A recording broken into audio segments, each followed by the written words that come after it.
एक समय हुआ करता था जब लोग खेतों में हकते थे। फिर सरकार ने एक योजना चलाई, घर घर शौचालय। फिर लोगों ने शौचालय महंगना शुरू किया। फिर लोगों को धीरे धीरे पता चला कि हक तो हम सोशल मीडिया पे भी सकते हैं। फिर उन्होंने सोशल मीडिया पे आईडी बनाई और वहां पे हकना शुरू किया। वो मेरे पास सब कुछ है। आजकल तो ये हालात हो गए कि मुझे कारों में सफर करने का इंटरेस्ट ही खत्म हो गया है। अब तो मैं एक्टिवा पे घूमता हूँ। हाँ, तो एक्टिवा पर तो घूमेगा ही, क्योंकि आजकल लोग रेंट पे गाड़ियां भी शक्ल देख के देते हैं। वैसे भाई साहब, आप बुरा ना मानो तो एक बात बोलूं, जिस हिसाब से आपकी शक्ल है उस हिसाब से आप पे डंडे वाली साइकिल भी सूट ना करे। एक समय बाद होगा आपके साथ, आपको नफरत सी होने लग जाएगी कि यार इतना कहाँ डाल लूं।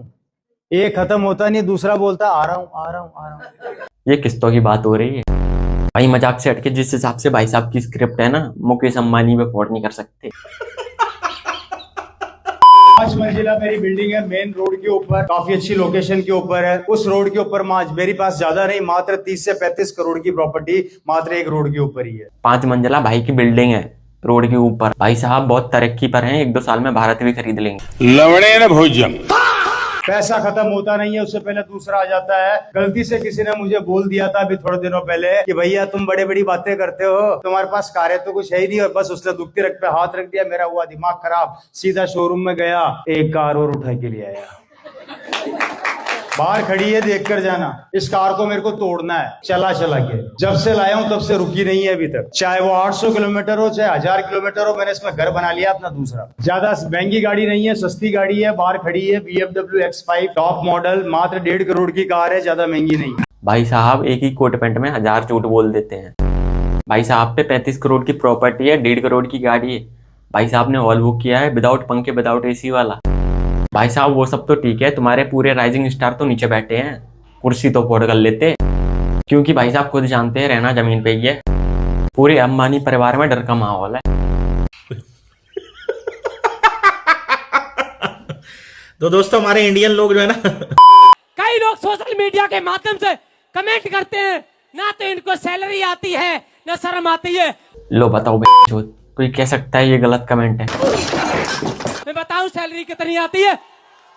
इसी बिजनेस के माध्यम से 4 साल के अंदर 75 लाख रुपए कमा चुका हूं। मुझे तो ये समझ में नहीं आ रहा है, इनको कोट पैंट दे कौन रहा है? या तो फिर ये चोर बाजार से कोट पैंट लेके आ रहे हैं, या तो किसी की मजबूरी है कोट पैंट बेचने की। मेरे पास इतनी गाड़ियां आ ही गई हैं, सिस्टम ने इतनी पावर दे दी कि मेरे पे इतनी गाड़ियां में चलाना मजबूरी हो गई है। रिलैक्स गाइस, डंडे वाली साइकिल की बात हो रही है। मतलब मैं अपने बेडरूम से मैं अपने वॉशरूम में जाती हूँ तो मर्सिडीज में जाती हूँ, और जब मैं वापस वॉशरूम से अपने बेडरूम में आती हूँ तो मैं ऑडी में आती हूँ, और जब मैं अपने रूम से अपने हॉल में जाती हूँ तो मैं सफारी में जाती हूँ, और जब मैं अपने हॉल से अपने गेट पे जाती हूँ तो मैं BMW में जाती हूँ। तो मेरी मजबूरी बन गई है, सिस्टम ने ऐसा पावर दे दिया है कि गाड़ियों में चलना मेरी मजबूरी बन गई है।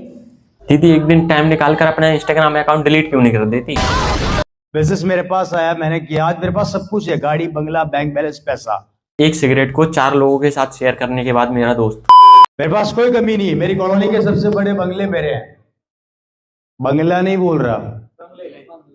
हमारे फीड में भी कुछ चूतिए नेटवर्क मार्केटिंग के नाम पे बकचोदी करने आ जाते हैं। चूतिया नहीं बोला मैंने, चूतिए। क्योंकि चीजें बहु ऑटोमेटिक जाती है इसमें।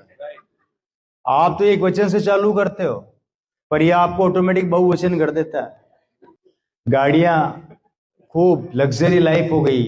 भाई साहब की लग्जरी लाइफ हो गई है, लेकिन भाई साहब ने अपना कोट पैंट और थोबड़ा सालों से नहीं बदला। आज हर बड़े शहर के अंदर मेरे खुद की प्रॉपर्टी है। अच्छी बात है, माइक को रख दे, दिहाड़ी का टाइम हो गया। और उससे बड़ी बात, मेरे ऊपर किसी भी तरह की कोई लायबिलिटी नहीं है। समझ रहे हैं? Total assets, zero liability. जिस हिसाब से भाई साहब का थोबड़ा है, भाई साहब खुद लेवलिटी के लायक नहीं है। अभी जयपुर में एक मॉल बना रहा हूँ, शायद आप लोगों को पता नहीं है, काम चल रहा है उसका मेरा। अक्सर मैं मीटिंग में आजकल बोल रहा हूँ, मेरा भी कंप्लीट हो चुका है, वो 1-1.5 महीने का काम उसमें और बाकी है। लगभग 6 से 7 मंजिल का मेरी बिल्डिंग खड़ी हो चुकी है। अब उसमें लिफ्ट वगैरह लगनी बाकी, कुछ लास्ट प्रोसेसिंग रह गई है थोड़ी बहुत। काफी पैसा लगाया उसमें, कम से कम 12 से 14 करोड़ रुपया मैं उसमें लगा चुका हूँ। जमीन काफी कॉस्टली है, मेन रोड के ऊपर है। भाई साहब पे गाड़ी बंगले सब कुछ है। भाई साहब one of the richest man है इंडिया के, लेकिन भाई साहब पे एक कमी है, 10 रुपए वाले साबुन की। जैसा कि आप सभी जानते होंगे कि 26 में तो दुनिया ही खत्म है। एक चाचा थे, अभी वो इंस्टाग्राम पे कहीं तो वायरल चल रहे थे। 26 में दुनिया खत्म होने का तो पता नहीं, लेकिन तुम्हारा कंटेंट देखने के बाद हम जरूर खत्म हो जाएंगे। खैर मैं उतना देखती नहीं हूँ, मेरे नौकर मुझे आके बताए। लो बताओ भाई, नौकरों के भी नौकर होते हैं। तो सारी चीजें, सारा पैसा, सारा सिस्टम, सारा पावर है किसके पास? सुनीता मैडम के पास। तो सुनीता मैडम पहले से ही अलग दुनिया बना के बैठी हैं। सुनीता मैडम जी, आपकी वो रोलेक्स अल्ट्रा प्रो मैक्स वाली घड़ी नहीं दिख रही, किधर गई? माय डियर फ्रेंड्सों, आप इस चीज को लाइटली में मत लीजिएगा। हाँ, आप थोड़ा सुकून मिला है। क्या है, जब तक आपकी रोलेक्स अल्ट्रा प्रो मैक्स वाली घड़ी नहीं देख लेना, हमारी सांस फूलती रहती है। मेरे घर जो वॉशरूम साफ करने वाली आती है, मैं आपको बता दूं, मेरे घर का टॉयलेट जो साफ करने वाली आती है, वो मेरे टॉयलेट के कचड़े से जाके अरबपति हो गई है। उसने 3 देश खरीद लिए। टॉयलेट साफ करने वालों ने 3 देश खरीद लिए, लेकिन दीदी ने अभी तक 250 रुपए से ऊपर के जूते नहीं खरीद पाए। मैं आपको बता दूं कि मेरे जो मैनेजर हैं, जिनको मैं जानती ही नहीं, मेरे जो अकाउंटेंट है जिन्हें मैं पहचानती ही नहीं, उन लोगों का मेरे पास मैसेज आता है, कॉल आता है। वो लोग मुझे बताते हैं कि उनकी बेबियां गिफ्ट में मांग रही हैं भैया प्लैनेट। तुम्हें क्या लगता है अंबानी पैसे वाला है? नहीं भाई, अंबानी खुद इनसे लोन लेता है। इनसे अगर प्लैनेट की पूरी स्पेलिंग पूछ लेंगे ना, इंस्टाग्राम डिलीट कर देंगे। मेरा बैंक का मैनेजर मेरे को बुला के बोलता है, ओए रवि इधर आ। 2 कप चाय ला। खत्म, bye bye, tata, good bye, गया।